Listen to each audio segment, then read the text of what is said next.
Okay. Well, a lot of people so far. This is our last class.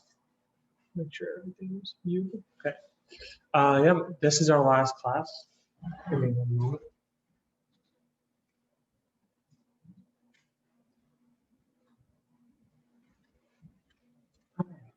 Turn the light on.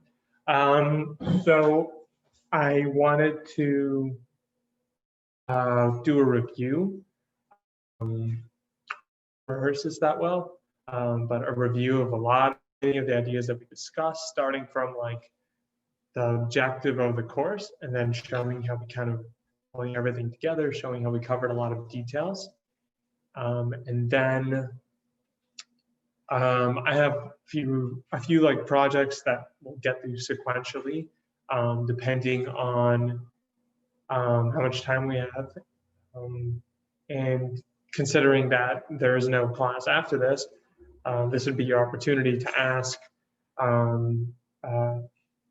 more information about something or how to do something specifically in Illustrator, something about in general.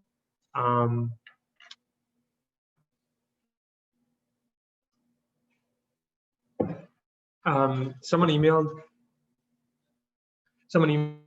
asked for like a comprehensive overview of the course. I'm not sure what that's going to look like. One, sounds like it'll take a lot of time. Two, I definitely don't have one available. Like I wasn't referencing a textbook when I wrote this course. I was referencing my own knowledge, so I don't know if a document like that exists. I could pull notes together and that in a way maybe it would be somewhat useful, but most of it's going to be it's not going to be very in depth, right? There's no book that I'm using lying around that covered everything that we spoke about.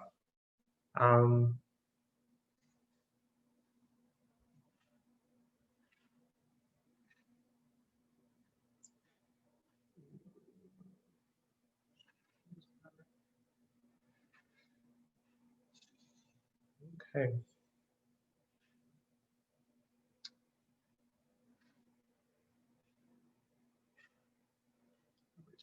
Okay.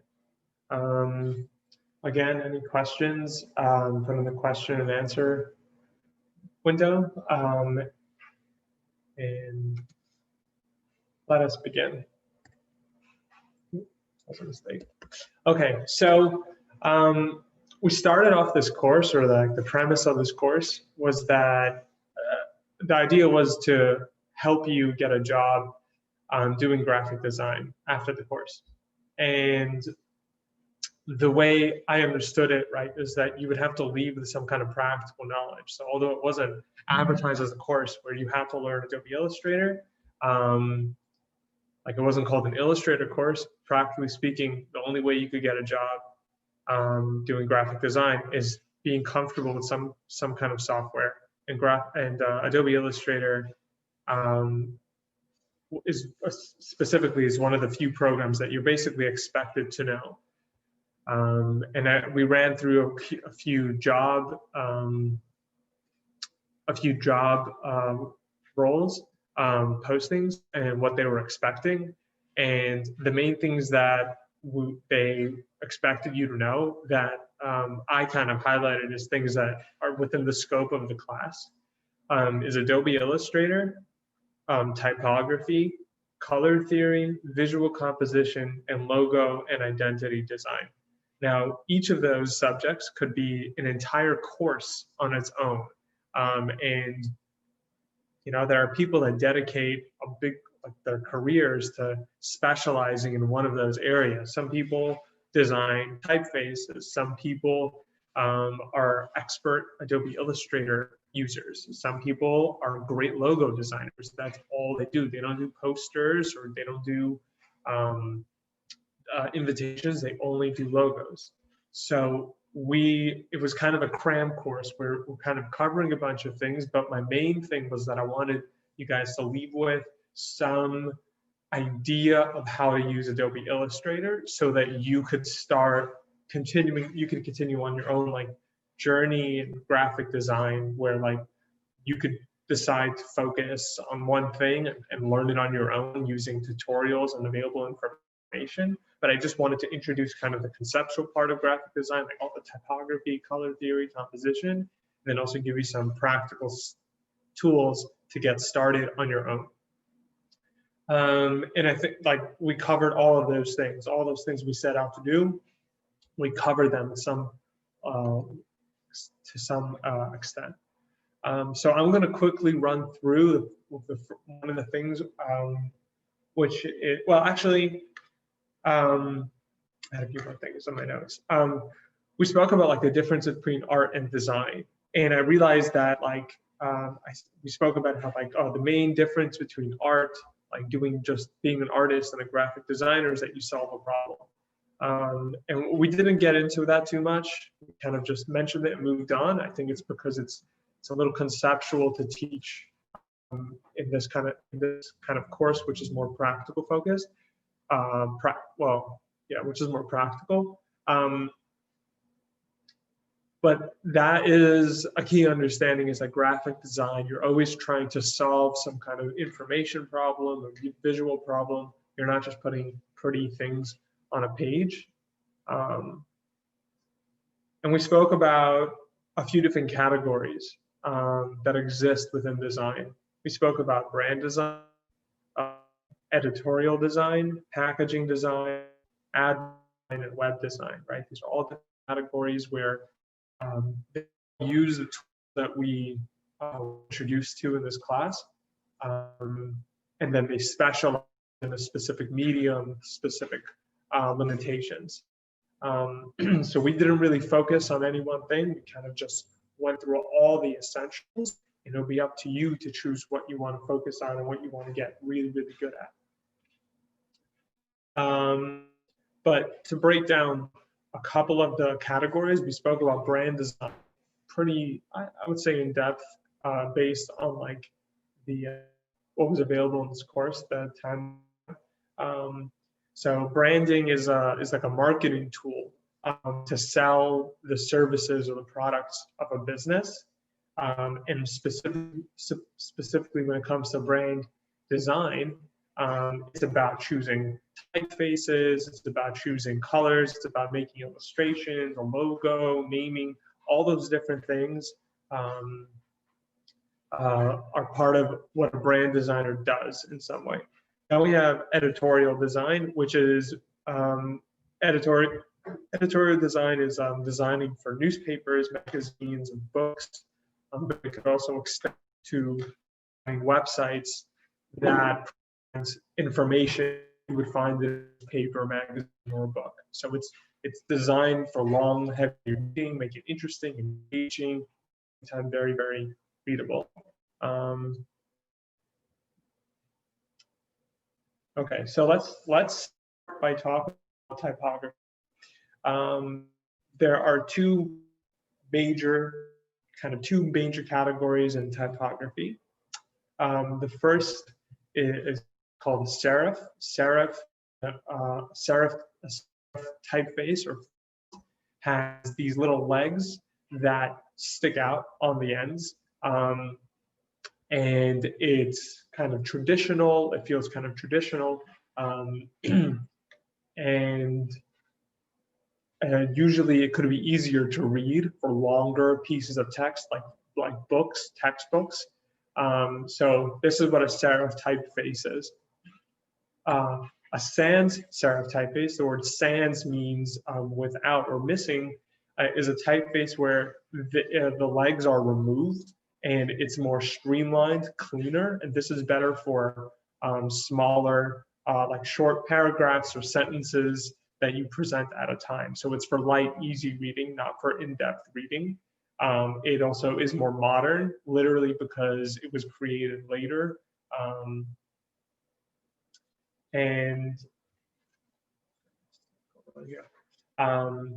Right, so we have serif and sans serif, and then pretty much all other typefaces, or almost all the typefaces, kind of range between two. Some have very big serifs, smaller serifs, etc.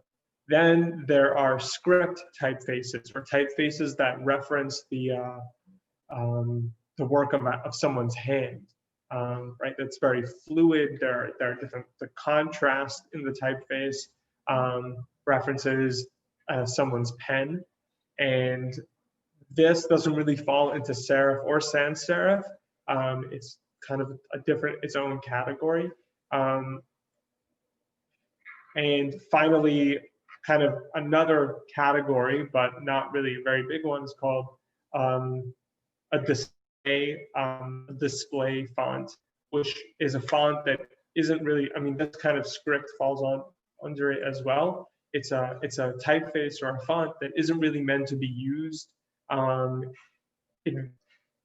long pieces of text at all. It's meant to be used in titles, very bold. You know, if you reduce it to smaller, to a reading size, it'll be very difficult to read. So we have serif, sans serif, we have script, and then display font. And those are just some of the overarching categories of typography.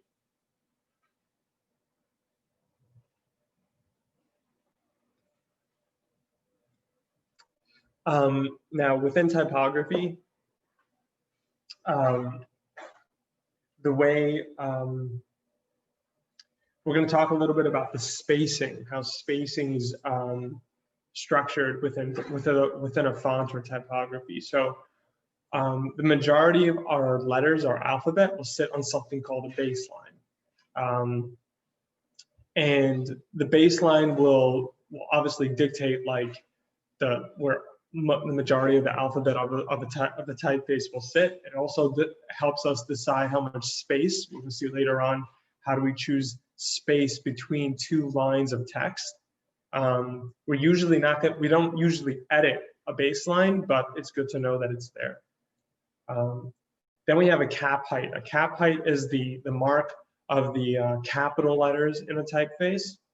So we can see in this typeface that there's a significant amount of space between the cap height and then called the X height. The X height is the height of the lowercase letters.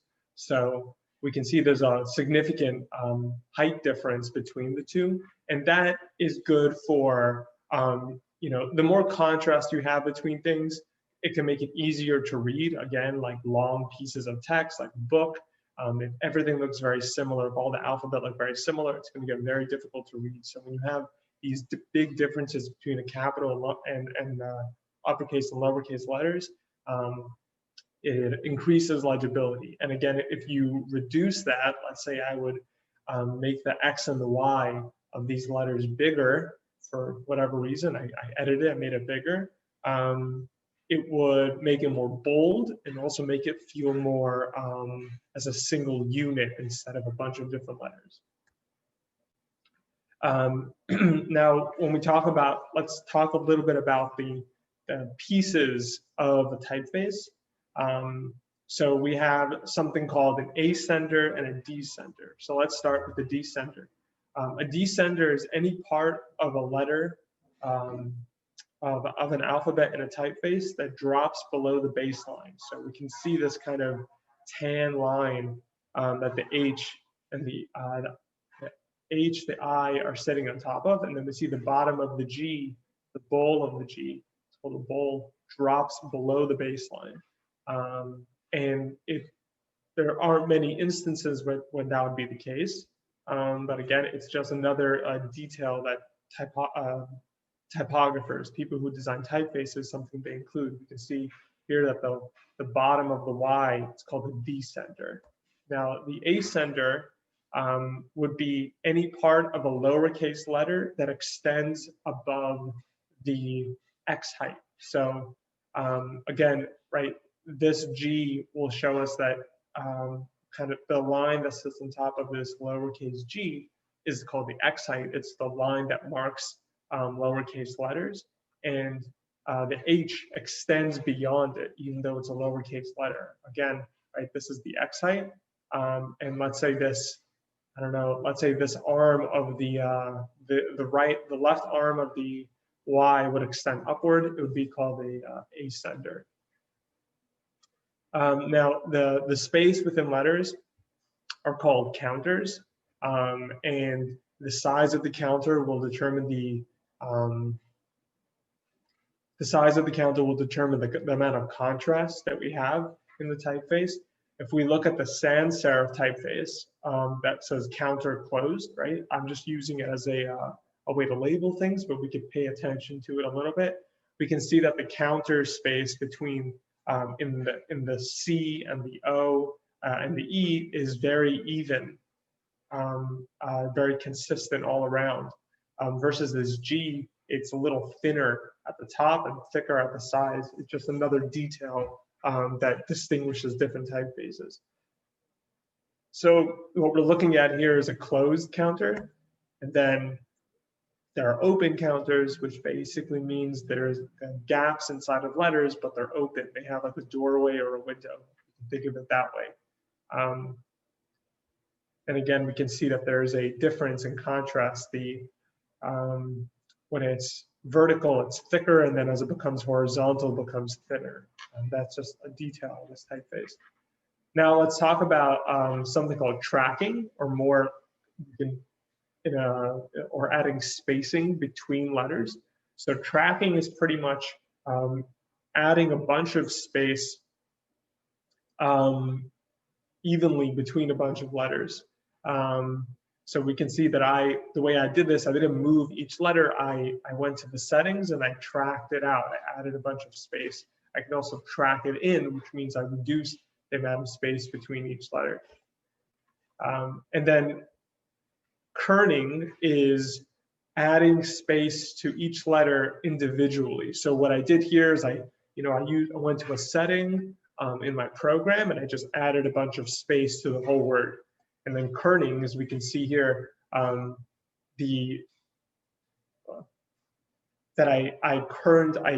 adjusted the spacing between each letter, and I nudged everything a little bit closer, tightened it up. And that's really about adding the space individually between letters. And we went over that a little bit.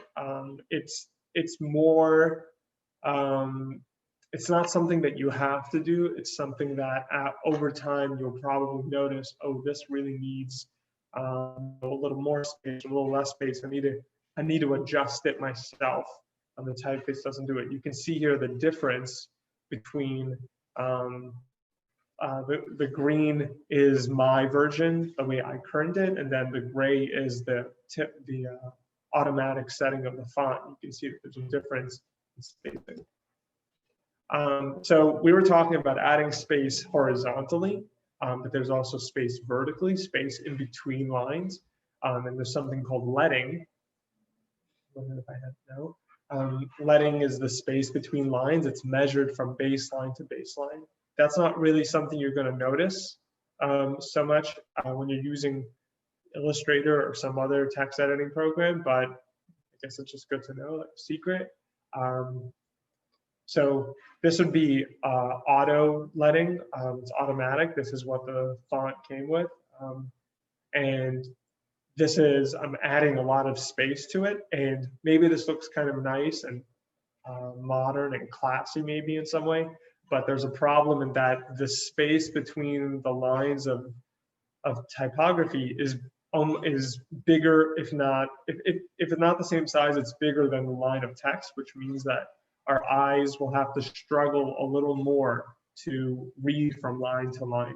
So it looks good, and sometimes it's appropriate, but we also have to know that we're giving up readability when we add a lot of space between lines.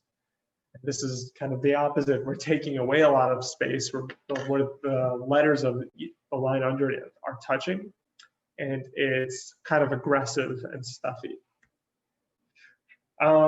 Okay, so we're gonna move into Illustrator. I'm not exactly sure how we're gonna break this up. What we're gonna do is we're going to talk about a brand that I kind of picked out, and then we are going to design a logo for it. Again, because it's not the main point of, it's not the only point of this class, so it's not going to be the most sophisticated. Just like a practice, a couple of things that we learned. Then we're going to move into designing a brand presentation for this company, and kind of applying a bunch of things that we learned, pulling it together. So I don't know if we're doing a lot of new stuff. I'm going to talk about exporting things, and that's not something that we may have spent a lot of time on. But other than that, everything else we covered some way, and it's going to be a helpful review. Actually, so let me talk about the brand a little bit.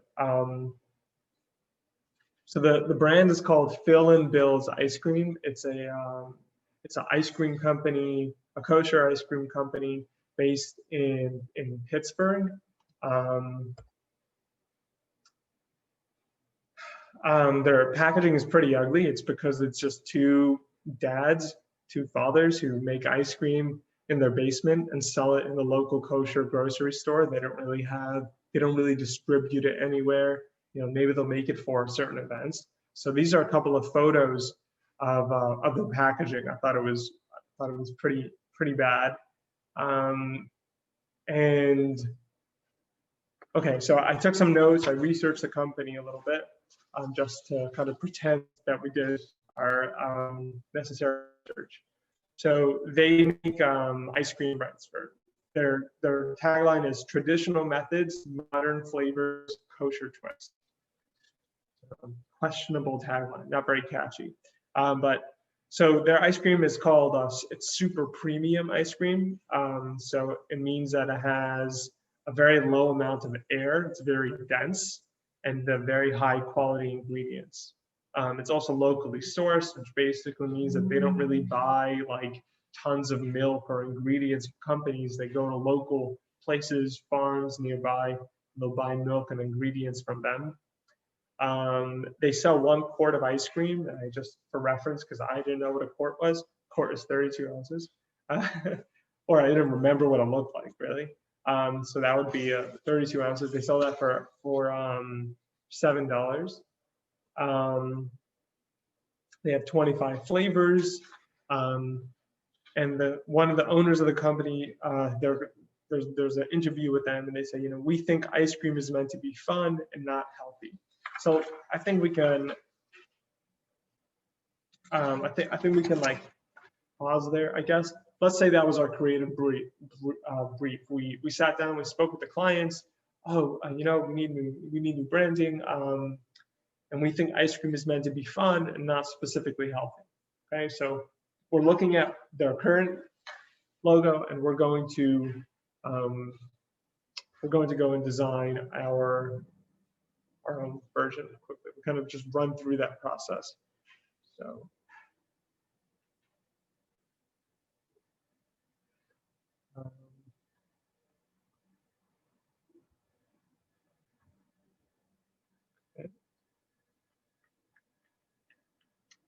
So let's go ahead and open Illustrator. And in Illustrator, we're going to open a letter size document. So I'll just run through it.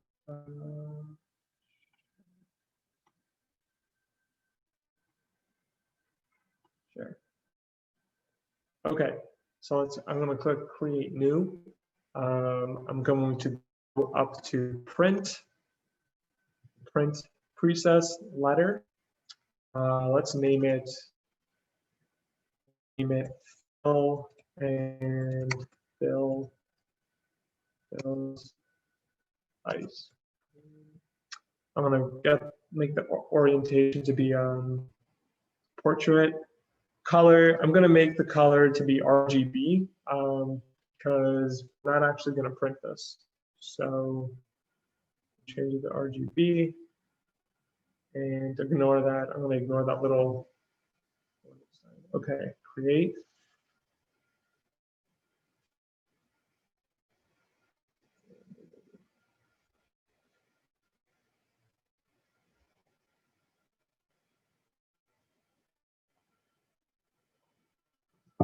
Okay, let's go ahead and actually make like 4 more pages. A quick way to do that is on the right-hand panel, there is, or let's go to Windows, and then go to Artboard. We can easily add artboards by opening up the artboard window, going to the bottom right, and just clicking New Artboard. And that automatically makes 4 new artboards. One of them is going to be where we create the logo, and then the other 3 is going to be where we design kind of the pages of our presentation. And the point of this kind of document is to,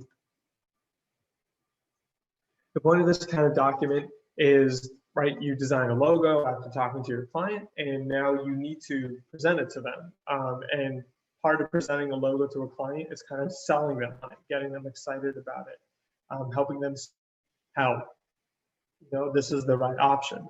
So that's what we're going to talk about today. So we're going to start by making a square. We're going to go we're going to make a logo. I mean, it's going to be very quick. I'm going to make, well, I guess I'm making it more of a rectangle.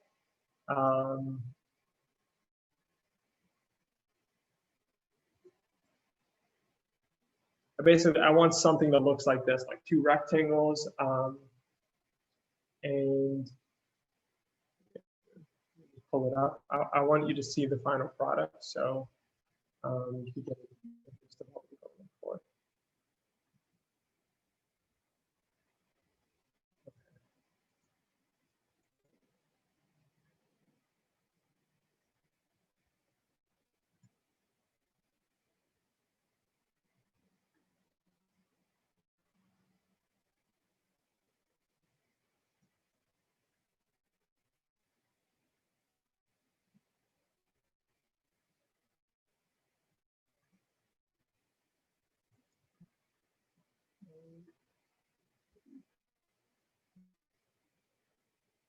Yeah, I know. Let's see, I'm going to pull it up in a second.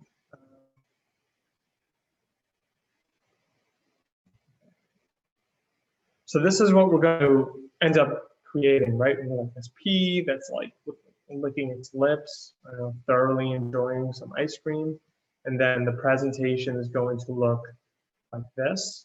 And all right, let's get into it. So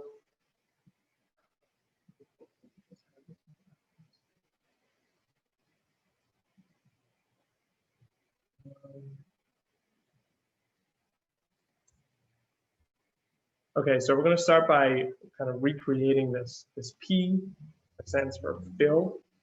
And so we have these rectangles. It doesn't, we could adjust it as we get a better idea of what we're going for. Now, we're going to have one rectangle that's going to be horizontal, one rectangle that's going to be vertical. Next, what I'm going to do is I'm going to grab, using my direct selection tool, we spoke about changing the corners, rounding the corners of a shape. So I want you to go ahead and do that to make a P.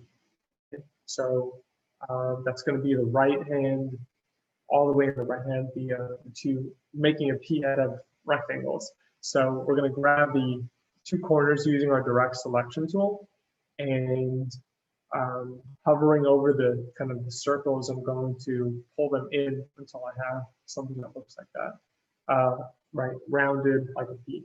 I'm going to slow down this part. Assume we're doing okay. I hope. Okay. And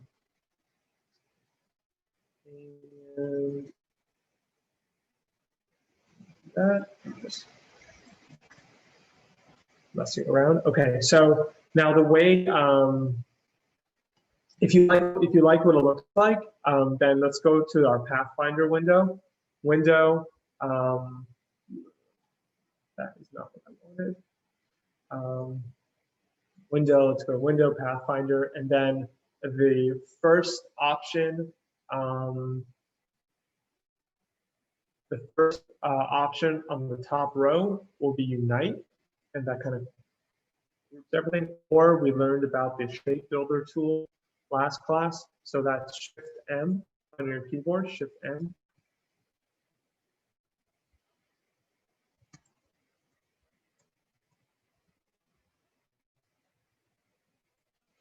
Okay. Selecting all the shapes I want to combine, Shift M, and I can simply group them together, you know, and if I want to adjust the specific parts, I use my direct selection tool to select a single point. If I want to select multiple points, I can hold Shift and then continue to select points with my direct selection tool. And I'm just going to bring that in over there. I don't know, picking it up. Okay, so how do we get the kind of that lip kind of curl thing? So like this part of it. So that's really just a square with 3 out of the 4 corners are rounded using the rounded corner tool. So I'm going to go ahead and make a square. And then again, using my direct selection tool, I'm going to select 3 out of the 4 corners and just pull in. And that's 90% of it. And then like to get that kind of half shut eye, I'm going to use a circle. Again, use my direct selection tool to delete the top half. And wonderful. Adjust this slightly and shift to adjust.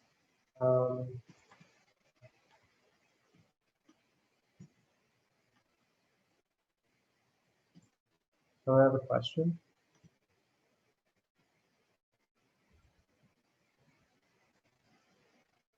All right. I'll just open all these windows so I can see if anyone. Okay, so the next thing really is just to adjust the thickness. Someone said it's making it a circle. You have to select with your direct selection tool. You have to select only 3 out of the 4 corners. That's what we're looking at is a square, and then I'm not pulling in all the corners. I'm using my direct selection tool, and I'm selecting 3 out of the 4. So I'm maintaining a single corner.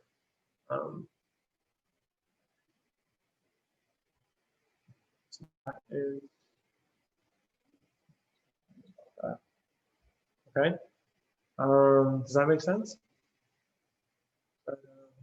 Explanation.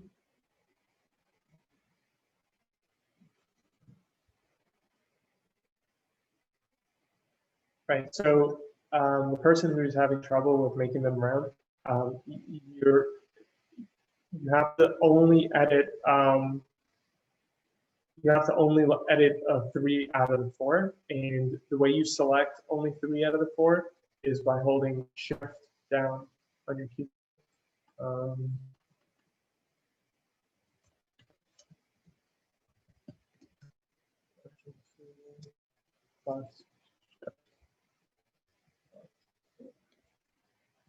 So with my white arrow, I'm going to go select a single point, then hold Shift down, select another point, select another point.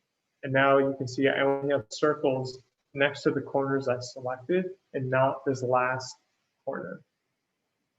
The next step really is to edit the thickness of our stroke.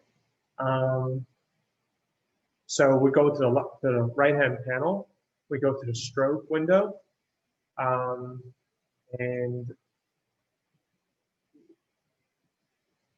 I think it's chunky just for fun, and there are different. I'm going to give my stroke a rounded kind of look. So I'm going to go to select these options. Again, this is not something that you have to be able to do. Someone asked how I made the half circle. I made a circle and then used my direct selection tool to delete the one of the points. You can really delete any of the points, but I deleted the top point to give me that circle. The direct selection tool is fine. Okay, so I'm going to just move this over. So now that we have this, let's say this is the right logo. Let's say we like this logo. Let's say that we didn't make this logo in 10 minutes. The problem, well, I don't know the problem. This is this looks good, but we need to turn it into a shape because a stroke is too editable. We don't want to be able to make the stroke thicker and thinner once it's a final logo. We want it to have the same thickness no matter where we use it. We want to be able to give it over to someone else, and they shouldn't be able to edit the stroke. So because we want consistency. So now that I have something that I am okay with, I'm going to select all of it, and then we're going to go to Object, Path, and Outline Stroke. Okay, so I kind of hover over it for a little bit. What that really does is it turns our stroke. I think we covered this. Yeah, it turns our stroke from a stroke to a shape, which means that we can't really, we don't just get to make it heavier or lighter. So again, we select all of our strokes. We go to Object, Path, and Outline Stroke. And we can see that the kind of the indication that it was a stroke disappears. And then once I did that, now I'm going to unite all of them because there's still there's still a bunch of shapes, and I want them to be one solid kind of shape. So I'm going to go to the Pathfinder window again, and we're going to unite it again, right? Unite, and now the whole thing is a solid shape. I could change the color of the whole thing, make it red, right? Make any color you like, whatever is appropriate. Okay, so now we have our logo. Now we have our logo for Phil and Bill's ice cream.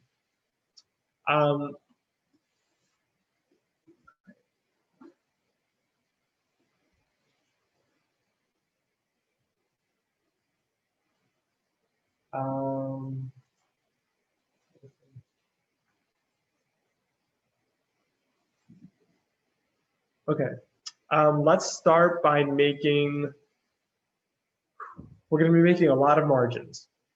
It's going to get a little messy, but it's okay. Let's start by making some margins on our page. Again, we're going to be using like just geometric squares to do that. On the next page, we're going to keep one page for like the logo messing around, and going to start setting down some margins for our brand presentation document. Right, we turn our rulers. I turn my rulers on by Control R. You could turn your rulers on by going to View. If anyone has trouble turning on their rulers, now we want to have consistent margins on all of our brand presentation documents. So you could go ahead and do that for all 3 pages.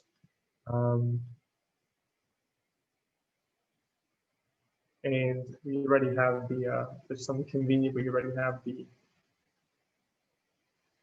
horizontal margins right there.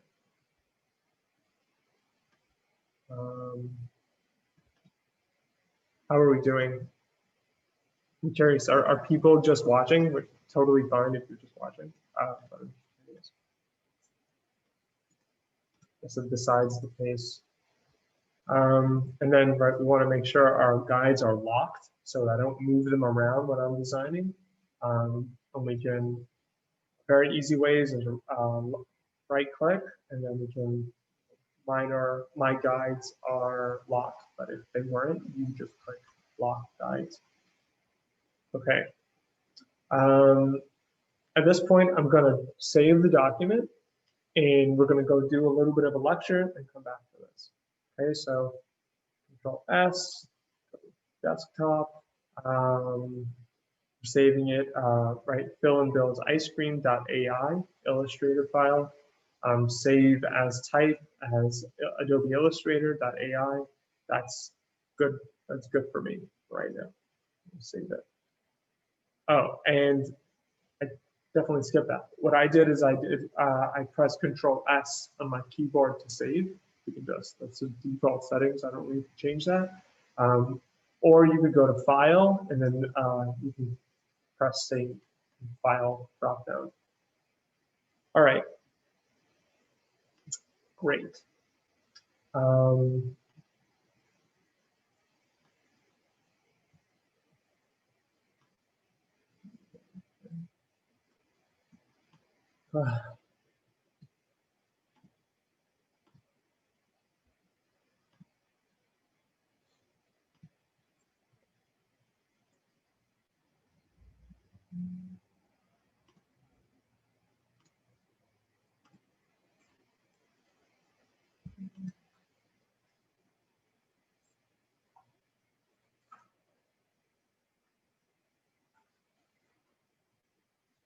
Okay, so I forgot to create a slide for this, but there are a couple of other things that we learned about briefly. We learned about rags, we learned about widows, and we learned about orphans. So let's actually go back here. This is a fine example.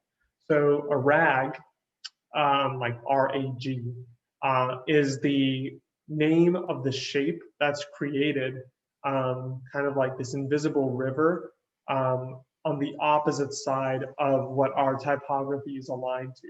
So this is left justified or left aligned, right? Where all the typography lines up on the left-hand corner, and that means that there's a rag, which means that there's this kind of like staircase or overhang on the right-hand side. So it's flush. This would be called flush left, rag right. And then if I reverse it, it would be flush right, rag left, or then justified is when it's, or centered, right?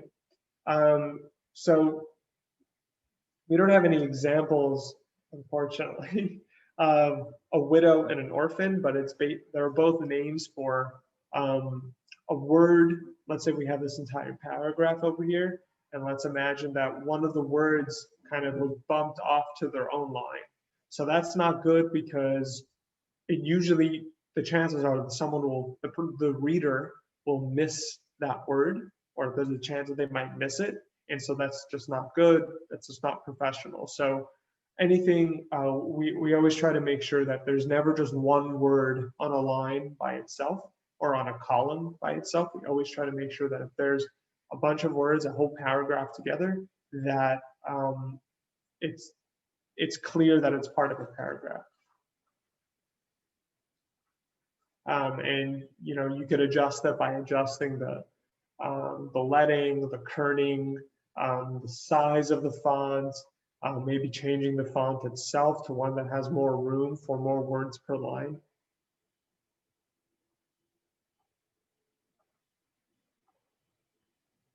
Okay. Oh, there you go. I just forgot where I put it. Right, so this is a rag, rag left, rag right. Widows would be like the example of character at the bottom. Then orphans would be like the word or, which is carried on from another column, and then it sits on a line of its own at the top. Also bad. It's not clear. It's not very readable. So let's talk about a grid a little bit, although I feel like we're pretty familiar with it. We have the margin, which is this red bar, this red frame that circles the content of our page, and it kind of safeguards our content from spilling over the edges of the page, right? So you can have a very wide margin, a very thin margin, that's up to you, but the margin is the space between your content, your artwork, and the edges of the page. Then we have columns, which are like vertical containers for your artwork, for your design. Then the space in between columns is called a gutter. It's, imagine where you usually don't put anything in the gutter. I was going to say where things spill over, but really the gutter is just a safe space where nothing is put into it.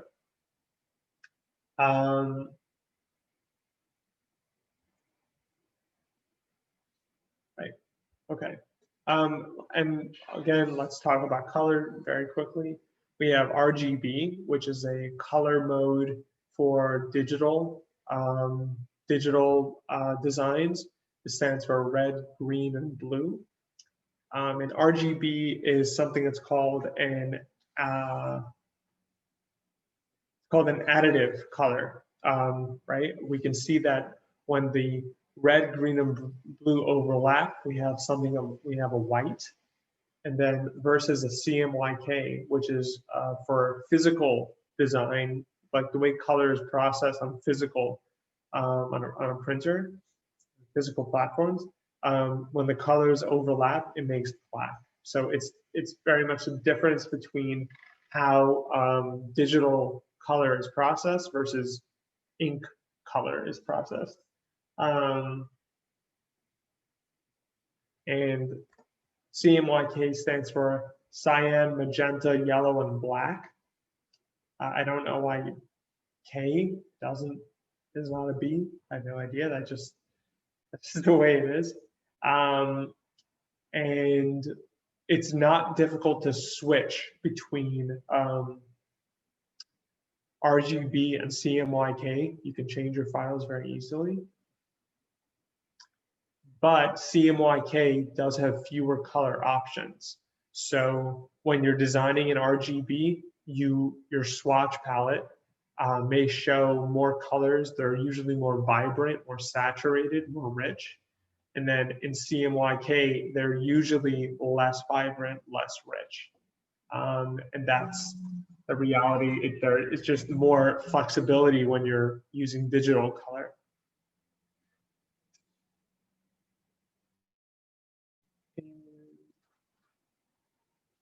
Okay, and then we have something called a hex code, and I want to make sure I show that in Illustrator. It's just a short code that represents, there's like a string of letters and numbers that represent every color.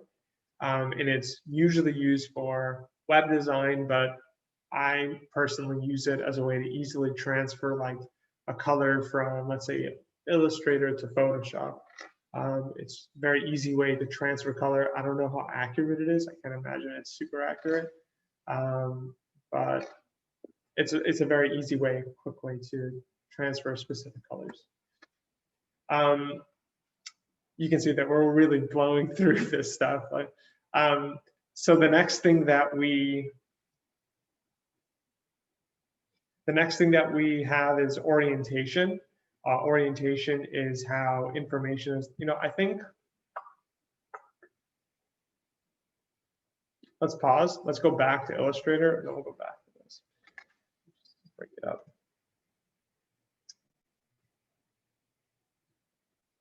Okay, so we're back in Illustrator. Amazing. Again, let's look at our source file, although it doesn't have to look anything like this at the end. No pressure. But we're going to have like a cover page. I had no idea what to do on the cover page, so I did this, I don't know, maybe a black and white cookie or like chocolate or vanilla or something. And this is what our end product is going to look like.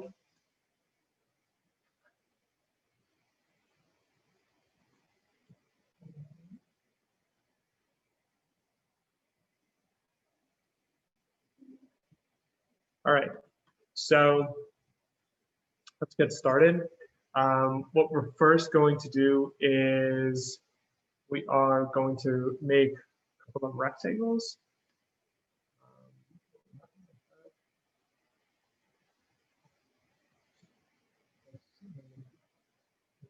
Black. I'm holding Alt Shift click drag, or we can just do Control C, then Object. I'm sorry, Edit, Control F, paste in front, put them side by side. I have my smart guides on, which is really helpful.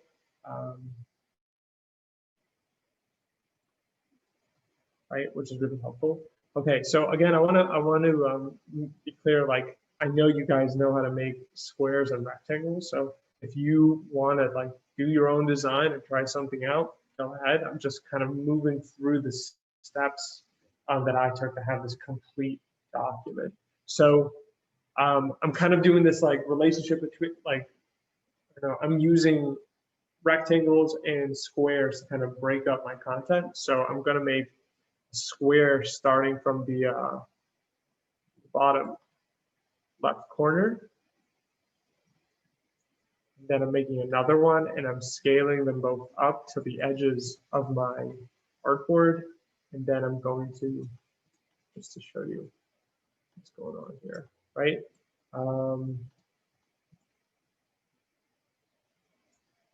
I have like a rectangle, rectangle, square, square. And it's just like a way to break up the information. Little grab it.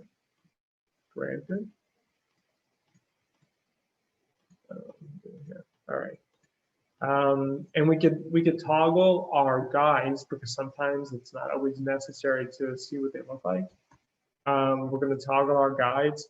You can go to View and then Guides, Hide Guides, or you can do Control semicolon. And when I hold down Control and then press semicolon, my guides are on and off. Let me write that down.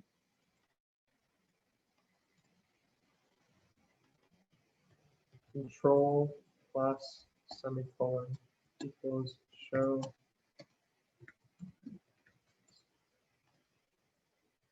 Okay. Now, I'm actually also going to add margins within this area. So maybe I'm kind of thinking maybe I made my margins a little too big, but just for consistency's sake,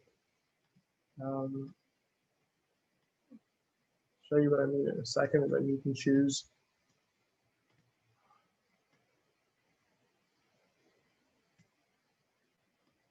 Okay.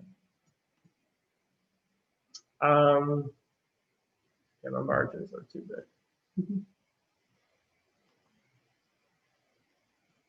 I'll make it smaller. Okay. I'm going to type the words brand presentation. Right, we pull up our type tool by pressing T on our keyboard. And throughout this presentation, I'm going to use a font called Roboto. That's just something I have installed. We pull up our character panel by pressing Control T, right? Select Control T will pull up our character panel. And I want to also make all my letters capital. So on the bottom left on my control panel, there are like these two capital T's standing next to each other. And I select that. Yeah, my margins are way too big. That's my fault. Let me save and break here.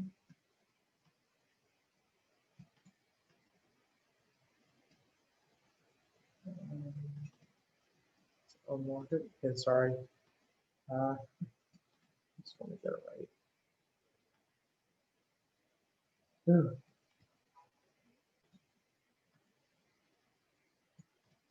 Okay, I don't really like how that looks.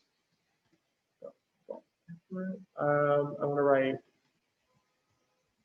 fill and Bill's ice cream. Again, I'm going to toggle from on and off. Let's make that black.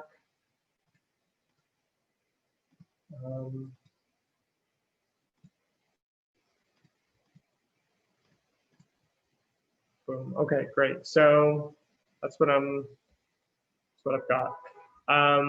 Is it really impressive? It could be more impressive. Next, I'm gonna just make some circles. I don't know, to jazz it up a little bit. Again, this is definitely something I know you guys know how to do. But let's, I guess, recall a couple of things.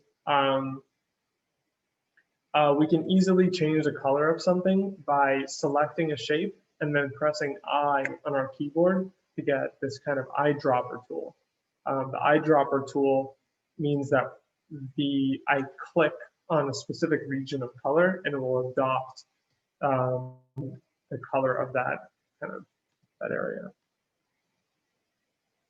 Just do that. Oh no. Okay. Let's try one more thing. Okay, so I mean, this is something we already did, but like, how do we make a half circle? Make a half a circle by black one. It's easier to see. We make a half a circle by selecting one of the points of a circle with our direct selection tool, which we could bring up by pressing A on our keyboard and then just deleting it.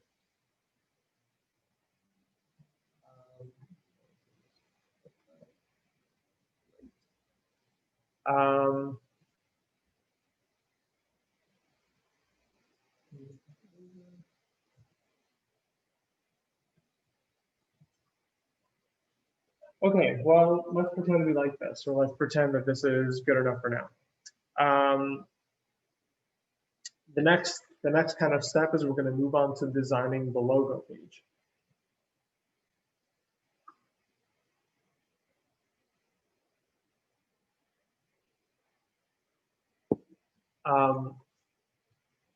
Then we're going to use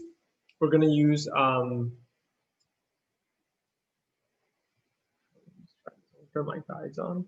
I think I need to adjust my guides. I think my margins are way too big. It's not going to leave me enough space. So give me a second while I adjust the size.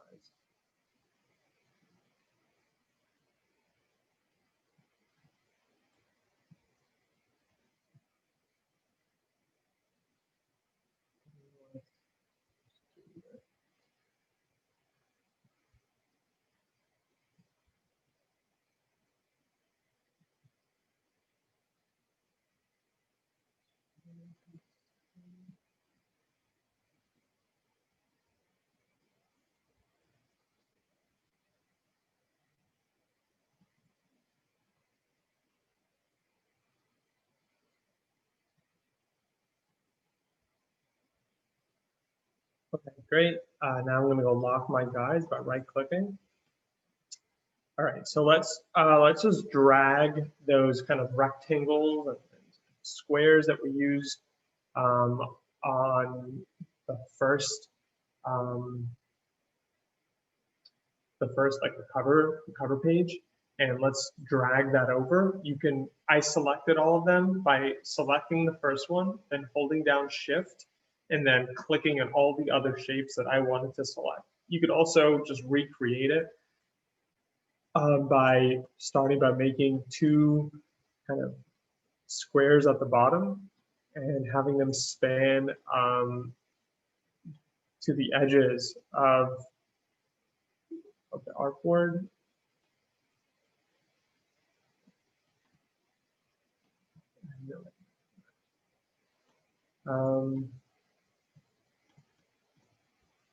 And then just kind of filling up the space with rectangles.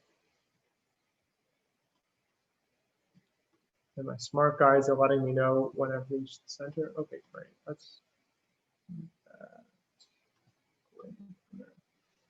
that. So Now what I'm going to do is I'm actually, so like we did before, I'm also going to add margins to the inside of my page. I'm going to measure measure my margin and then add it to within my squares rectangle. Now,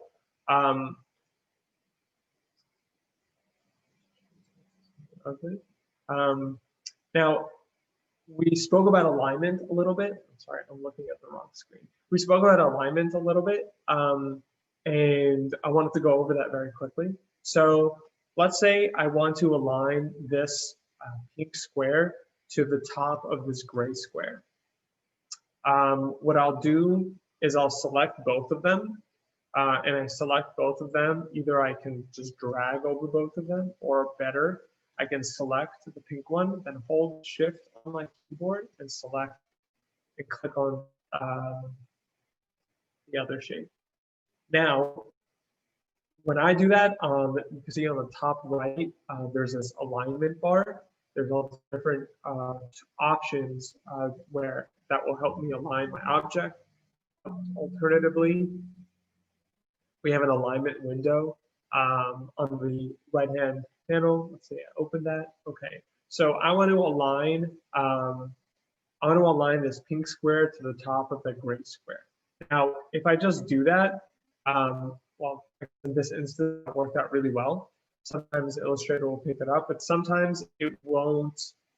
Like, what I want to do is I want to align the pink square to the top of the gray square versus aligning both of them to the top, which means that I might move my gray square down, or it might move my objects, and I don't want to do that. So there are 3 different ways to align things, and we have, when I open my alignment window, on the bottom right, there's an option to change what I'm aligning to. So it's a little drop down with an arrow. There's align to selection, there's align to key object, and then there's align to artboard. So we're going to talk about align to key object. Aligning to key object basically means you're telling Illustrator, hey, this is the object that I want to align everything else to. Okay, so basically the way to select a key object is, let's start again. I'm going to select my white square, it's easier to see, and then my gray square by holding Shift, and then holding Alt down on my keyboard, I'm going to select the gray square again. And what happens is that your key object gets this like thick blue outline, which tells you, hey, this is the object that you're going to align everything else to. So now that that's selected, I'm going to select this vertical align top, right? I'm going to pull a guide down. I'm going to do that. I don't need to do that. Perfect. Okay. So, white.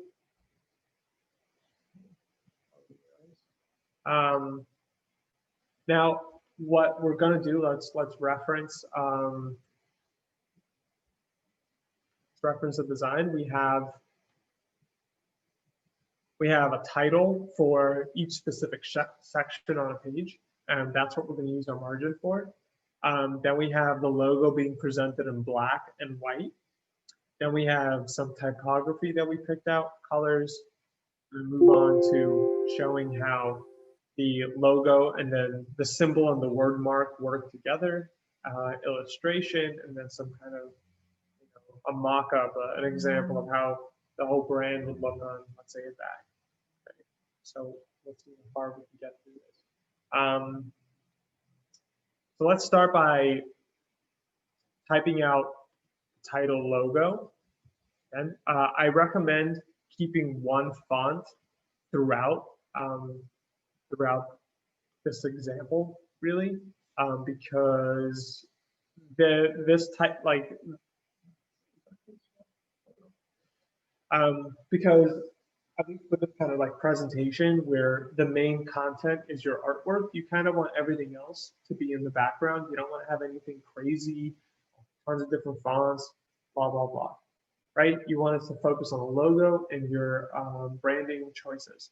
So when it comes to things like titles, just keep it simple and plain so that your work gets to gets the main, it's the main attraction. Okay, so do that, great. Let's bring over our logo. Let's drag it over. I'm actually gonna, it's always good to make a copy of your work whenever you're moving anything. Just make a copy of it in the original location. So, I'm gonna select my logo with that, it's already turned into outlines. It's already like ready to go basically.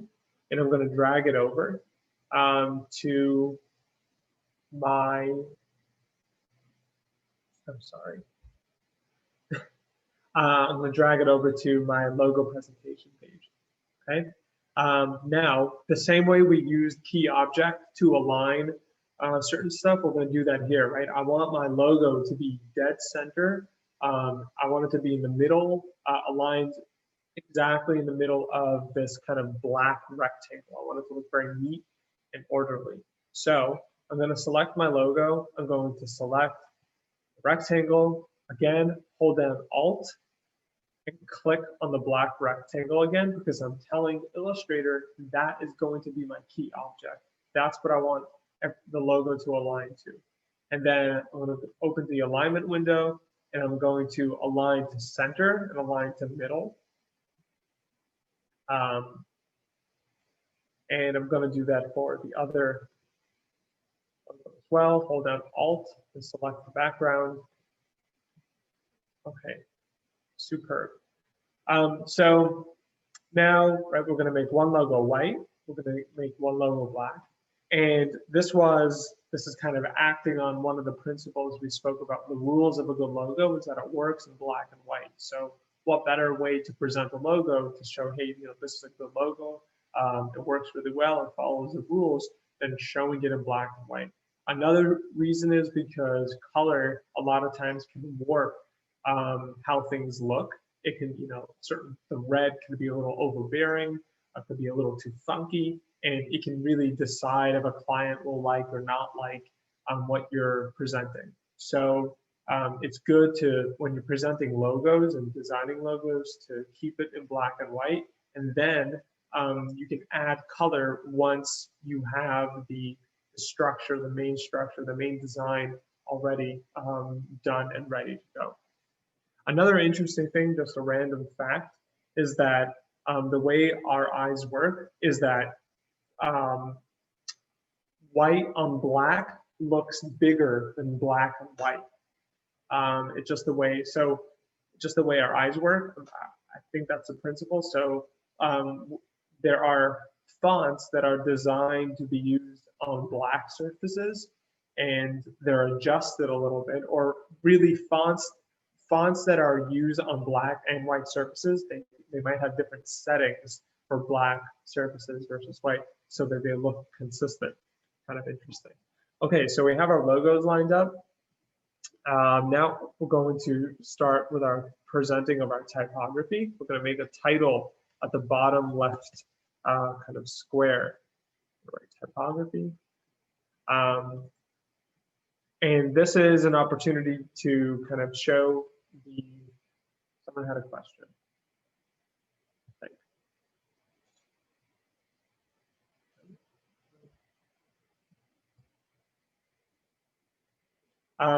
This is an opportunity to show the client that, we're designers, so we know our typefaces, and these are the typefaces that might be appropriate for your client, for your brand. So I'm going to break it down to, we're going to have a title, or like a display font, and then we're going to have a font for the body copy. So I'm going to type the words big title. I know, very sophisticated. And I'm using a font called Cooper Black. I thought it might be a good idea to show you again. Well, how about this? Would anyone benefit? And let me know in the either the chat or the Q&A if you would like me to run through how you can activate typefaces from Adobe. I'm not going to do it if people feel like they really understand it. Right, so I'm using a font called Cougar Black. I like it. It's very chunky. It's very fun. It seems kind of appropriate for like an ice cream company. So that's going to be their title font. Maybe they're going to use it on their website. Maybe they're going to use it on their store sign. Maybe they're going to use it on T-shirts, right? So this is kind of like there's a lot of detail, and I would not want to read a book set in Cougar Black, which is the name of this typeface, right? It would hurt my eyes. There's way too much going on, way too much detail, not enough readability. So we have our title. Now let's go and set our body, kind of our body paragraph example. So all I'm doing is I click T on my keyboard and I dragged out and kind of as if I was making a square or a rectangle, and Illustrator automatically fills that text box with dummy text. So for my paragraph typeface, I'm going to use a sans serif typeface called DM Sans. I'm going to add more placeholder text by selecting my text box, going to the type drop-down menu, and selecting fill with placeholder text. Okay, great.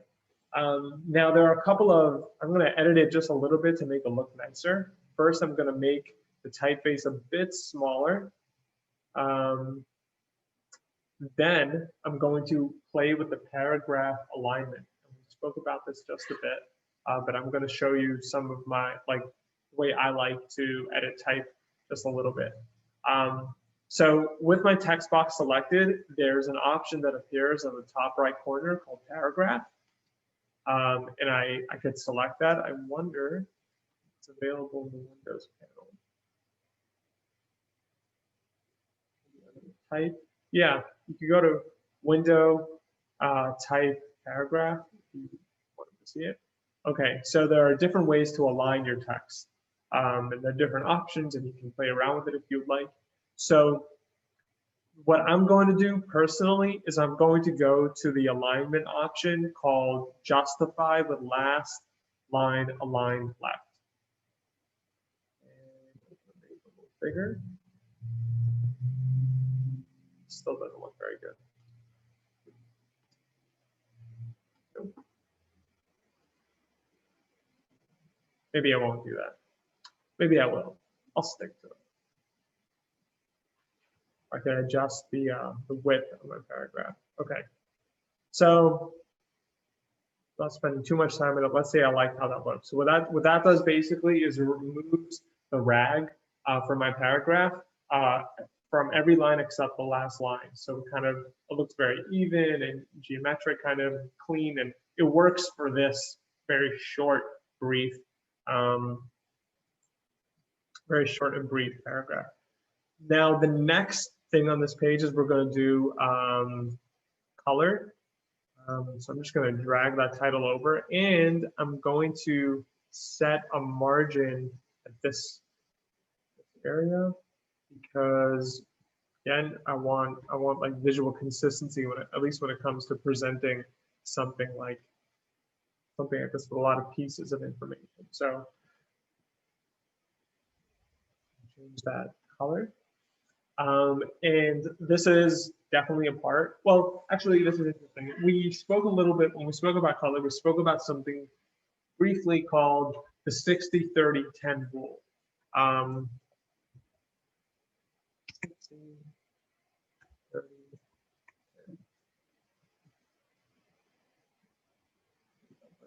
Okay, So what that means is that when it comes to color, a very easy way to kind of organize your color palettes is that you'll have one color that's the dominant color, the primary color, and that will be 60% of your your color choice.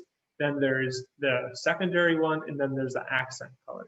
So I'm going to make that. I'm going to do that as well. We're going to have. I'll show you how I would do this. So I'm going to take that rectangle.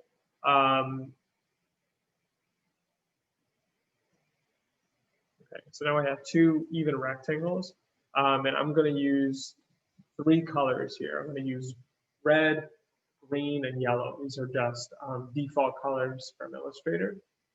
And so the red one is going to be my 60% color. I'm just breaking it up into thirds. Then the green one is going to be my 30%, and the yellow one is going to be my 10%. So this is what that would look like.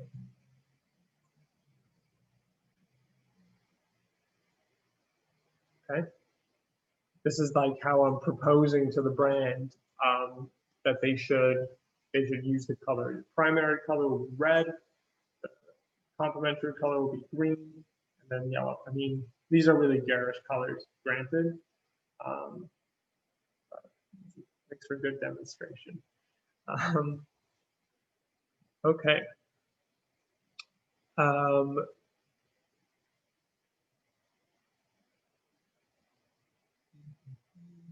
Okay. Let's kind of transfer this format to the final page.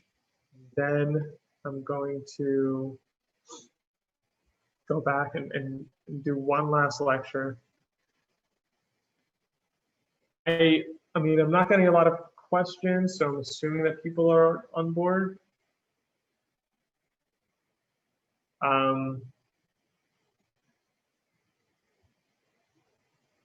But again, I want to leave time at the end of class from like 6:40.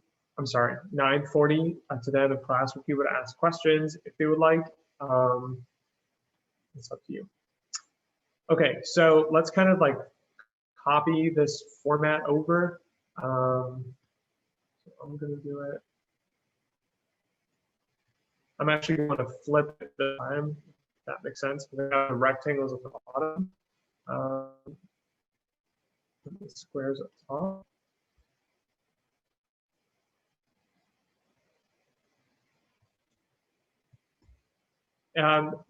The kind of the rhyme and reason with the rectangles and the squares follows something that we learned a little bit. We touched on when we learned about grids, which is the rule of thirds, breaking up the page into kind of three general sections. So you'll have one section predominantly taking up one piece of information, and then it'll take up 2/3, and then dedicate another third to another piece of information. It makes for a very there's some kind of rhythm to it that kind of looks better versus just breaking everything up evenly.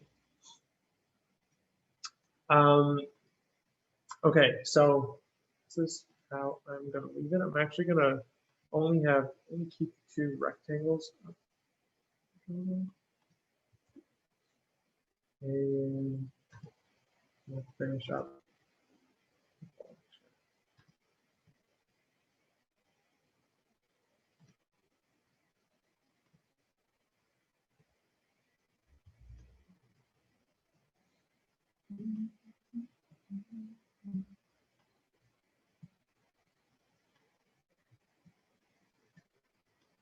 Okay.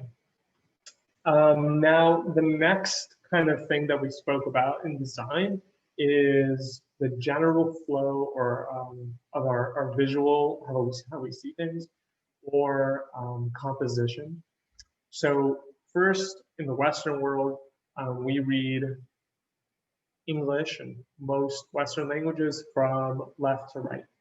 And they found, like studies show, that our eyes really follow this kind of zigzag when it moves across a vertical plane or even a horizontal plane. We kind of bounce across from edge to edge. So we can see this arrow, we start at the top, and it also kind of meshes with the top down. So we move our way top down, but moving left to right. So we start at the top, move to the left, and we move, we end at the right, move back to the left, and that kind of happens many times over. They did studies on things like websites where they found that really our eyes are a lot more erratic than this kind of very seamless, kind of beautiful line, but it's the general idea, meaning that our eyes don't really follow a perfect Z, they more follow something that looks more like a scribble, but it does start from left, go to right, and it does eventually, it works its way from top to bottom.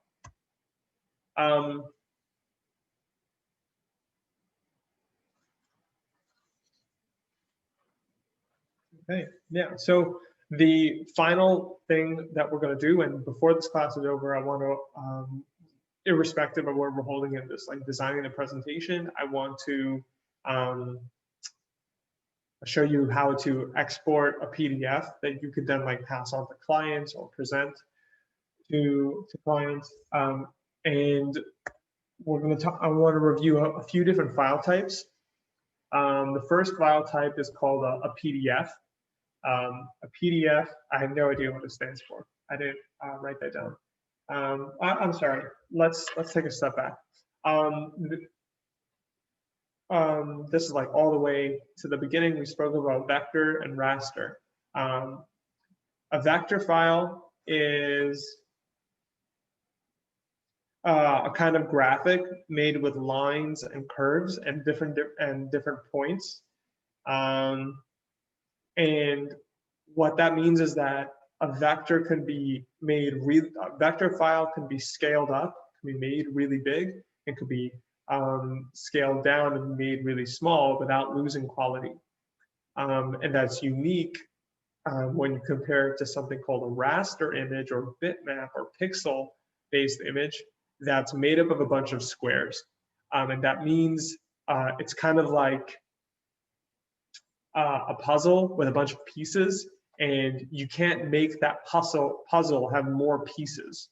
You can cut down the pieces into smaller pieces, but you still have, you can't really make it bigger, right? So you have a puzzle 500 piece or 1,000 piece puzzle, and that's it. And if you are working on a project that requires you to have a larger file size, you can't add information. Someone emailed me at some point during this course saying they had a logo that they were trying to print on some kind of physical material, let's say a t-shirt. And the printer told them that it was too pixelated, it was too low resolution. And they wanted to know if they could make it, you know, if there's anything they can do about it. And the answer is they can't. If the file they have is too low resolution for the printer, you can't add information to it. The file is what it is. That's only when you're working with raster or pixelated or pixel-based images. When you're working with vector images, which is basically anything you create within Adobe Illustrator, the information can be added in very easily without, you don't really have to do anything. And it allows for you to scale it up very easily. So again, for this person, if their logo was vector-based, it wouldn't make a difference if it was, well, I guess the problem of being small probably wouldn't be an issue. So that's the difference between vector and raster. Now, a PDF, I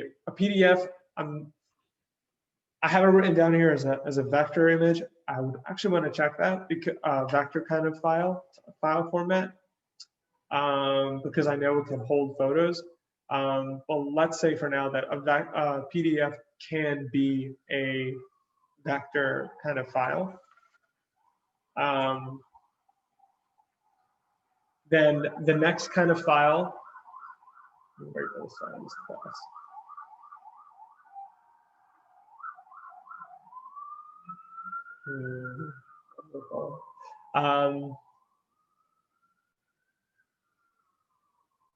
Someone asked, is there a way to transform a rasterized image into a vector? There is a way. It's called image trace. I can show you how to do it very quickly, but that's not what that does. Is it does a rough attempt at taking that image and then kind of tracing it. It uses like artificial intelligence or some kind of plugin software that will trace it and give you a rough estimation of what that image will look like in raster. It's not a perfect replica because it's not actually like the raster image is raster. It's like in a different universe. You could try to trace it just like you would take a photo into Illustrator and then trace the line with a pen tool, which is basically what a tool called image trace does. So it doesn't convert it, it just makes a rough replica of it. And sometimes that's good enough. Okay, so then we have something called an SVG.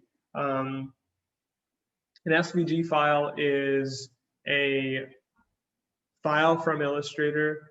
I want to run through like how to export this.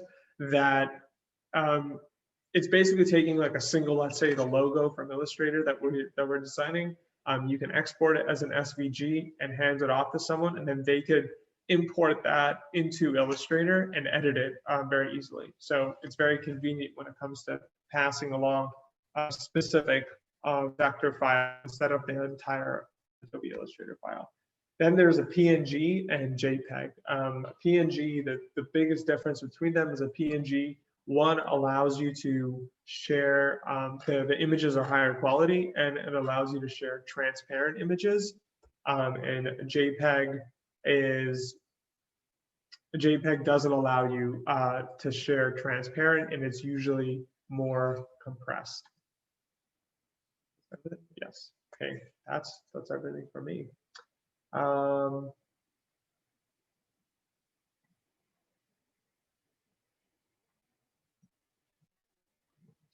Over.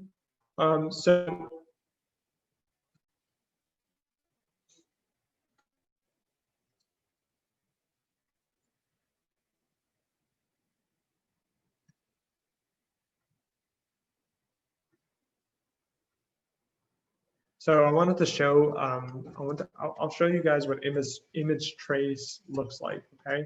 So I want to import an image.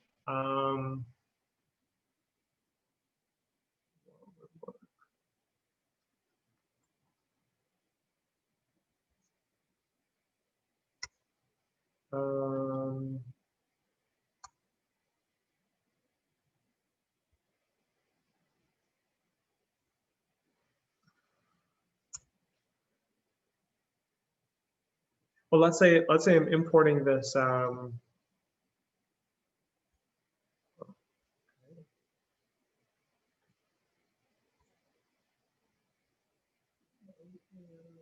on. All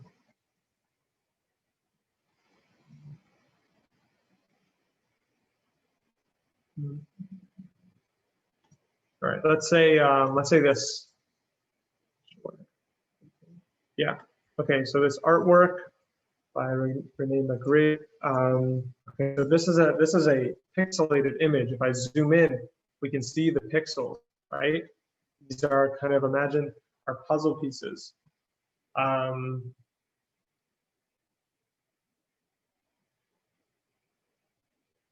puzzle pieces, okay? But if we zoom out, it's a little less pixelated because there's so many pieces together that it looks like it's, you know, a seamless image. Now, let's say I want to vectorize it. I want to edit it in Illustrator. So I imported my image, and with my image selected, there's something that comes up at the top panel called image trace. And we hover over it, it says converts images into vector, into tracing object. So I just clicked image trace, and I'm going to open the menu. It looks like this, this kind of white box. Open advanced, and there are different like sliders where I can adjust the how well of a job Illustrator does at tracing that image. Okay, let's say that this looks good enough to me. Then I click expand, and what that does is that it breaks out that image into points. But this looks nothing like my my original image. Let's go, pressing Control Z.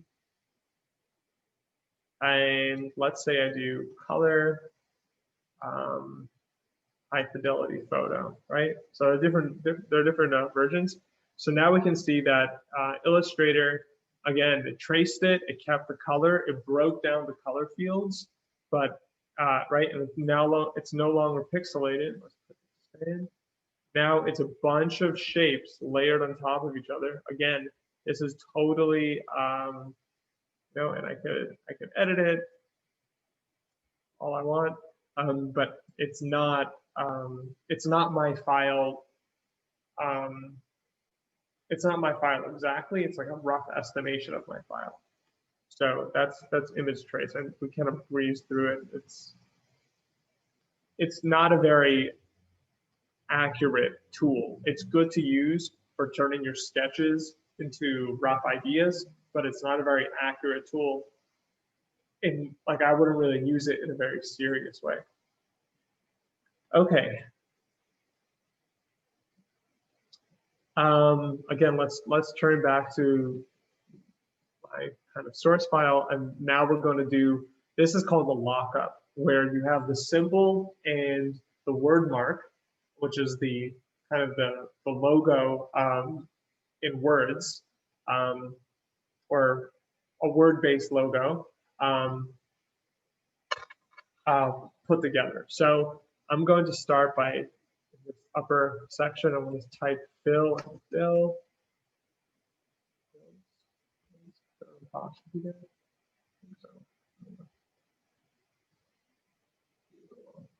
I'm going to set that in my brand font, Cooper Black. And I'm also going to center it. I'm going to go to align. I'm going to align to artboard, align to center. And I also want it to center in this general field, so I'm going to like make a square. I'm going to make square key object. Okay, superb. Now I'm going to drag my logo over.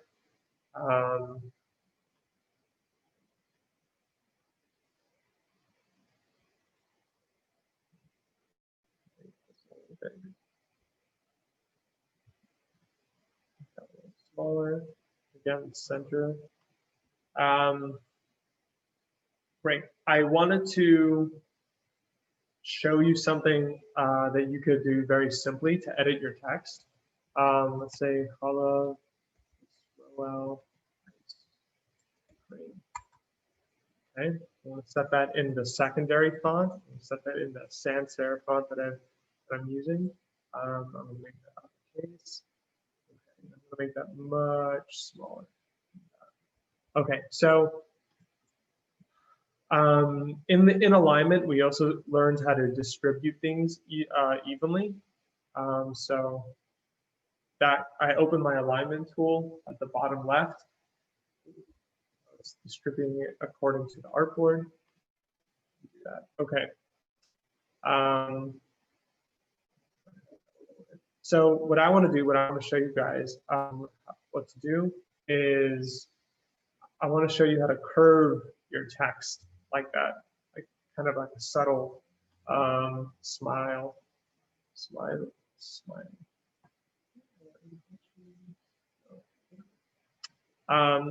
So with your text typed out, go to Effect, go to Warp, and go to Arc. Let me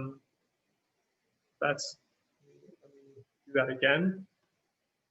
selected text, go to Effect, Warp, and Arc.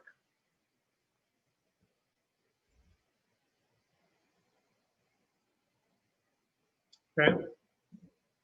And I'm going to select Arc, and I'm going to just play with the top slider that says Bend, and you move it to the left to make it curve down, and move it to the right to make it curve up, whichever you prefer. So we really didn't touch on effects too much in class. Focusing on the basics. Okay, I want to say we have 20 minutes left to this class. If anyone wanted to raise their hand and wanted to be unmuted and ask anything, I encourage that. Sorry. But that's up to you. I'm going to continue with this. Okay, so the next, turn my guides on. The next step is that we're gonna do a lot of Pathfinder tools. Pathfinder things with the Pathfinder. Specifically, we're gonna be making like these illustrations. Let's say that felt appropriate for the brand, for the company. You know, kind of fun. Playful opportunity to practice things that we learned. So first, let's make. I'm gonna make a margin for the top.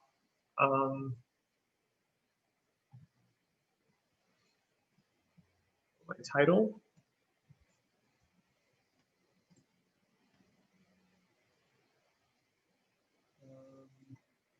There, that's right. Illustration. I'm going to change the color. So light color. Okay, so this, I feel like this might be a little difficult to follow along, just because we're going to be doing a bunch of like small different things, but I'm going to do my best. A lot of these are very simple stuff that we learned how to do, and now we're kind of pulling it all together. So again, if you had a specific idea of something you wanted to do, this would be a great time to try it out. Okay, so the first thing I'm going to do is I'm going to make 2 squares at the bottom left, and I'm going to just select a single anchor point of my square and pull that all the way in. Okay, so that gives me a quarter of a circle, and that's going to be like my starting point. Sorry, referencing this. I don't want to make this up on the fly. Okay, now the next square, I'm going to, again, select just any one of the points with my direct selection tool and hit the delete key, right? And again, what does that do? It deletes a specific point, but also kind of gives it the appearance of being now it looks like a triangle, right? Let's just use our brand colors here to start us off. And this is an example to, this is what you would show your client, an idea, a general direction for their product. I'm actually going to take this kind of background rectangle and put it on its own layer. I'm going to open my layers panel, and with a specific object selected in layers panel, let's go here. Okay, so we have our first layer.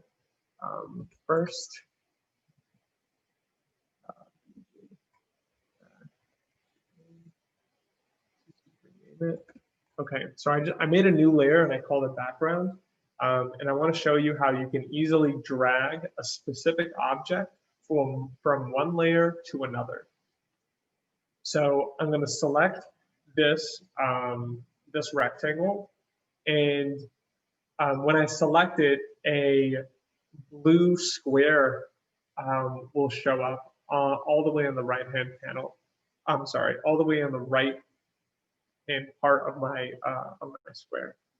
Now what I'm going to do is I'm going to just drag up, and I guess it's a little difficult to tell, but what I just did is I dragged a specific artwork from one layer to another. And now I could shuffle the layers so that one is at the bottom. I'm just going to lock it. I don't know if that was confusing. Let me know. I just realized I thought that might be useful. Okay, so now we're going to do this. We're going to kind of make this square with these punched out circles. We're going to use the Pathfinder tool to do that. So here, hitting L on my keyboard, I'm going to make a circle. And now what I'm going to do is I want to have an equal amount of space between. I want to have equal amount of space between all my circles. So I'm going to put two circles right next to each other, and then put another one. I'm going to drag it to the other side. Control D. Okay, so what did I just do? What I just did is I moved a circle, a specific amount of space, right? I dragged the third one over. Let's do that one more time. This is just like a trick that I use to get like consistent spacing. So I want kind of my circle grid to be equal spacing all around. So I put two circles next to each other, then I dragged the third one, holding Alt-Shift, clicking and dragging it, and now I just kind of hopped it over, Control D. I'm going to do that for the bottom as well. Oh my gosh, with the sirens. Okay. I can imagine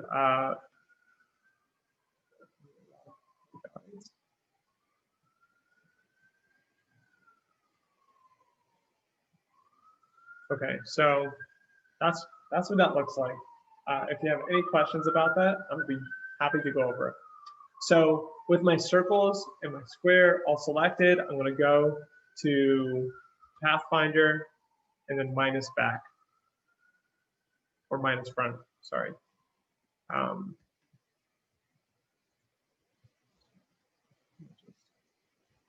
Swap the colors a little bit.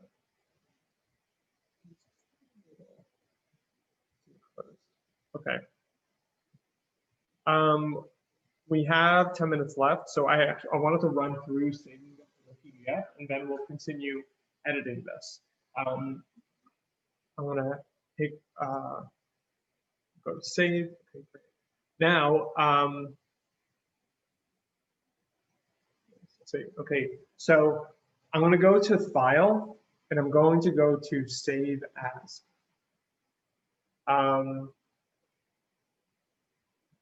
Okay, so I'm going to go to File and Save As. Save As is basically going to give me, it's not just saving it. Now it's saying, oh, you want to save it as a different kind of format, right? Here's your options. So this is my original file. It's showing me that this is the original file, the one that we're working in right now. It's on my desktop. And we're going to save this as a PDF. I'm going to show you some cool things that we could do with a PDF even once we save it. So let's go to the bottom part of this window, and it says Save As Type. And we're going to drop down. I'm going to select PDF, right? So now we're saving a version of this file as a version of this document as a PDF. Now there's one more step to this, which is that we can save specific artboards in this file. We can tell Illustrator to ignore certain artboards and to, so we can have 7 artboards and we only want to save 3 in this new document. So we do that by going to Use Artboards, at the bottom, it's actually already checked off. I think it actually, yeah, I think I'm wrong. In PDF, it automatically uses artboards. Save cloud document. Someone asked what are cloud documents. Cloud document is that Adobe will allow you to save it to your, they have like a cloud version. I never use it, so I know very little about it. I actually know nothing about it, basically. But there's some way that you could save your documents to like your Adobe account, and then kind of use it like that. So you can use different computers. You know, you can design on one computer, go to another computer, and download it off your cloud. I really don't know anything about it or how reliable it is. So we're going to use, actually, instead of clicking all, we're going to go to range. And I want to not include the first artboard. If you remember, that was the artboard that we used our logo on. Like, you know, I don't really need that anymore. So for my new document, I'm just going to make the range from the second artboard through the fourth. Okay, so I'm going to, in the range, I'm going to put, instead of 1 through 4, I'm putting 2 through 4, and then click save.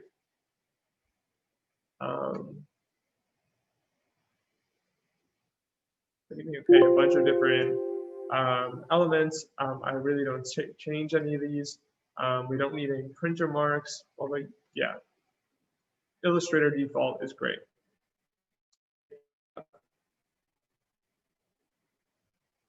Okay, so now it shows me a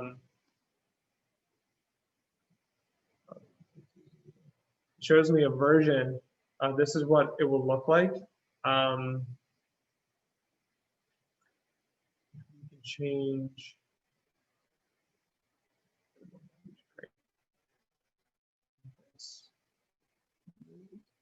Okay, so now it's showing me like this is the presentation page. Again, imagine that you presented this to a client. I'm using my arrow keys even to just move through it. So now this is the logo presentation page. This is what we're still working on. Okay, so this is cool, but this is actually an editable document. I can actually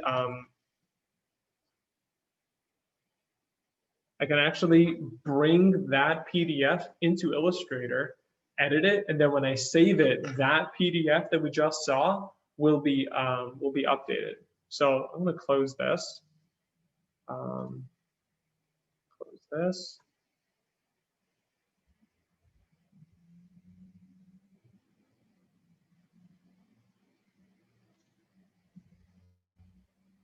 I'm going to go to File, Open. Okay, so you can do that with Illustrator, whatever the file's open. Go to File, Open, and I'm going to select Fill and Bill's Ice Cream PDF. Okay, I'm going to open it. And now we're looking at what looks like exactly the same file. The only real one difference that we can discern.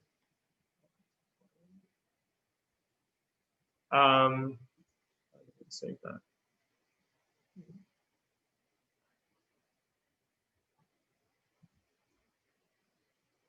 Okay, I'll figure it out later.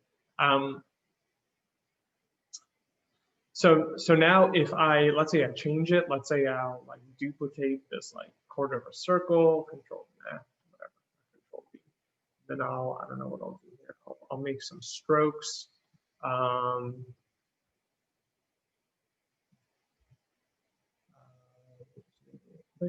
This is just a demonstration.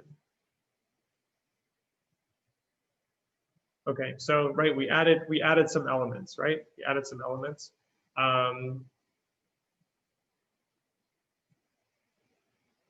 Spend that. I don't know, doesn't matter.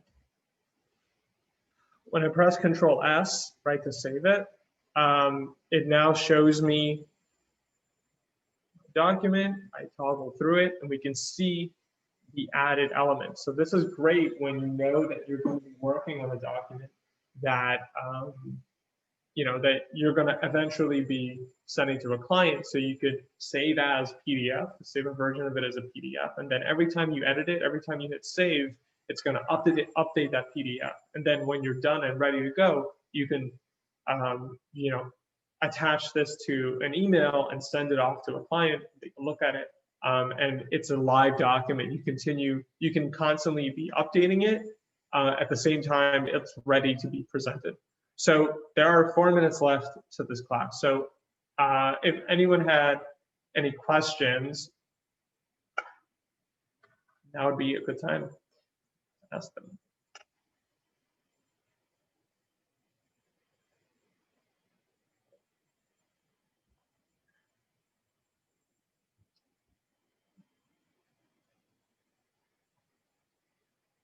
Okay, great.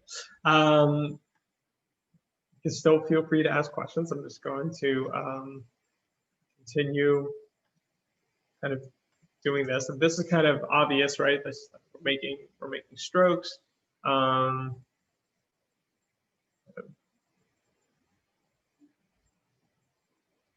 So let's cover the final thing, I guess, very quickly.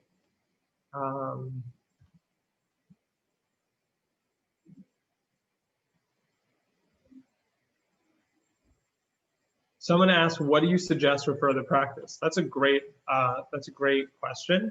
I'll say that I started teaching myself Illustrator using tutorials on YouTube. They're like playlist tutorials, like people who teach tutorials about Illustrator, and they kind of put it together in a playlist, and you can just almost like a course for free online.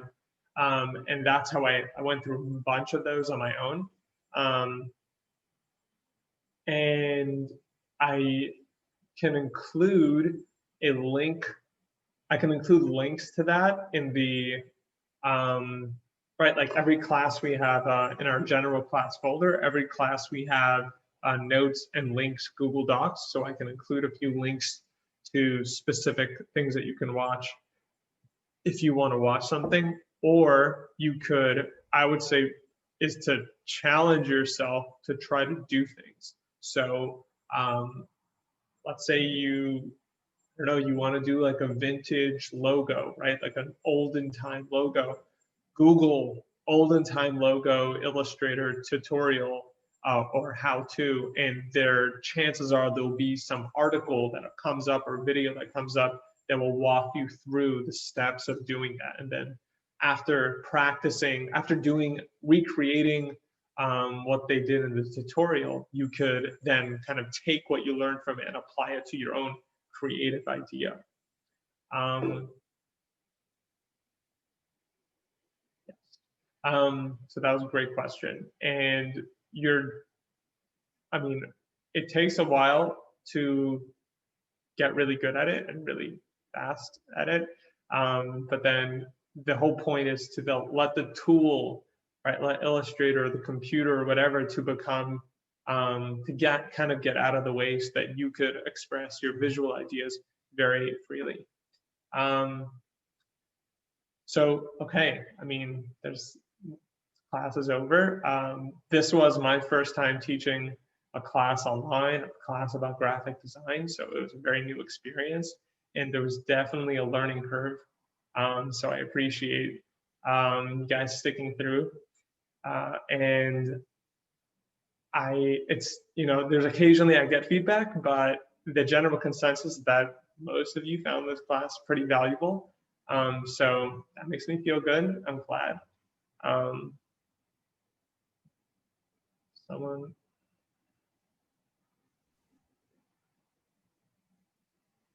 Hi, you had something to say? You had a question? Hey, do you hear me? Yeah, I hear you. Hello? I hear you. Yeah, okay. Are you able to show me again, how do you pull up a few artboards? I was not able to do it. I was only able to pull up one, and then every time I pressed on the artboard again, it wasn't coming up. So what were you doing? What's your question? How were you able to pull up like 4 artboards?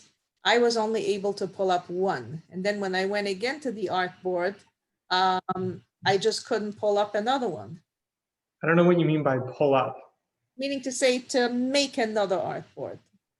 Okay. So, okay, great. So the way I made it is I went to the artboard panel. So go to Window, go to Artboards, and this window will pop up. And just go to the bottom right corner. Oh, okay. Okay. Now I got it. That's it. Okay, I kept on clicking on the left side over there by the artboard. I kept on clicking on that, and it was Maybe I misspoke. Okay, so it's on that little plus on the bottom. Okay. Right. Yeah. We see it in some other places, like in the swatches panel or in the layers panel. That's kind of like symbol. I never noticed it before, but the symbols inside of Illustrator are pretty small for a visual design program. Right. And let me see one more thing. Could you show again how you did these three horizontal lines, the red lines by filling? I just used a pen tool. So I did pen tool, and I held down Shift to keep it straight, and then I just copied it. Pretty good. You can redo it and get it almost perfectly using the Smart Guide. Does that answer your question? Yeah. Okay. And again, how do you copy that exact same thing? Like again, how is it? It's Shift. Oh, so what I did is Alt plus Shift plus click plus. It seems like a lot, but it becomes second nature if you do it enough times. Right. So what I'll do is here, I'm going to hold down Alt and Shift and then click and drag. Right, and that copies it exactly. Exactly, yeah. Okay, very good. And then again, what do you use the Pathfinder for? The Pathfinder tool would be to like unite shapes, like to combine them or to break them apart in specific ways. You can play around with it. I suggest you do like make a couple of shapes and then just try out each one and see what happens. Right. Okay, fine. Okay. Thank you very, very much. It's been very helpful. Okay, thank you. Thank you very much. Okay, good night, guys. Thank you.